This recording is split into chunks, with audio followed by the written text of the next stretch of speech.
What if I told you that you could own a piece of a Manhattan skyscraper, a Dubai villa, or a Tokyo office building for as little as $10? No bank, no lawyer, no paperwork, just a crypto wallet and an internet connection.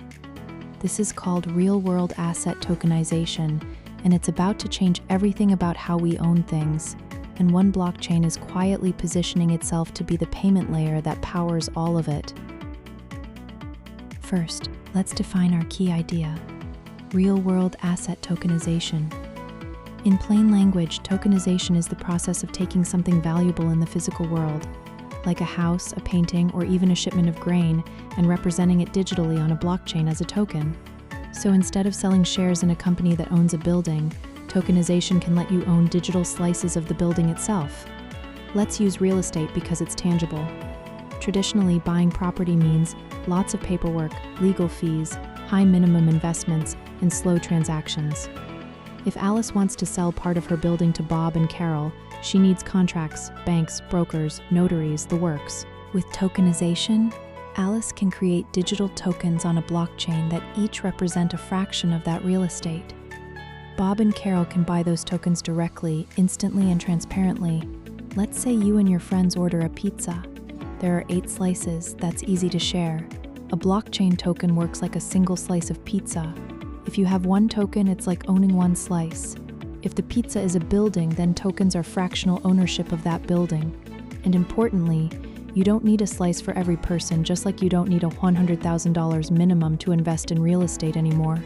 You can transfer slices without calling the pizza shop. That's how tokenization democratizes ownership. For tokenization to work in the real world, several things must happen. Digital ownership representation, immutable records, secure transferability, low cost, good performance, fast and scalable. Blockchains provide the infrastructure for points 1 to 3, a distributed network that can record ownership and transfer tokens without a central authority. But points 4 and 5, low costs and high performance, are crucial if millions of people are going to use the system. Ethereum is the most established platform for tokenization. Why? It introduced smart contracts, self-executing code that can define, issue, and transfer tokens. It has a huge developer ecosystem and many token standards like ERC20 and ERC721. Many RWA pilot projects started on Ethereum, but Ethereum isn't perfect. Network congestion can cause high fees, especially when demand spikes. Fees can make small transactions impractical. Imagine trying to tokenize a $100 worth of real estate and spending $50 in transaction fees. That doesn't scale. Solana is a blockchain designed for speed and low transaction costs. Key characteristics: fast block times, high throughput, thousands of transactions per second, lower fees than legacy networks. This makes Solana attractive for asset tokenization experiments where many small trades happen. However, Solana has experienced network outages in the past. It's newer and has fewer established tokenization standards than Ethereum.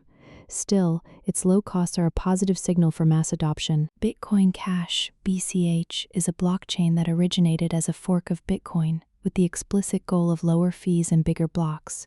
For tokenization, this means lower transaction fees, a simpler protocol focused on payments and transfers, a large block size allowing more data per block. That's appealing because lower fees mean small value token transfers become practical, which matters if you want tokenization to be mainstream. But Bitcoin Cash lacks a widely adopted native smart contract platform, as many developers building token standards as Ethereum. In other words, cheap transactions are great, but you also need the tools to define and manage tokens easily. Let's revisit our pizza analogy one more time. If each pizza slice costs $5 and the pizza shop charges a $2 service fee every time you swap slices with a friend, that's manageable. But if the fee is $10, suddenly it makes no sense to swap slices. Fees shape user behavior. If fees are high, fewer people use the system. That's why fee structure isn't just a technical detail, it's a mass adoption barrier. Blockchains vary widely. Ethereum's fees are variable and can spike. Solana's fees are low, but network stability matters. Bitcoin Cash's design keeps fees low by default, but it has fewer tools for token logic. No one solution is perfect yet, but each offers lessons. When comparing platforms, here are the trade-offs. Platform smart contract maturity, Fees, throughput, developer ecosystem, Ethereum, medium high, medium Solana, low high, Bitcoin Cash, very low, medium high, Ethereum tried and tested, but fees can be a barrier.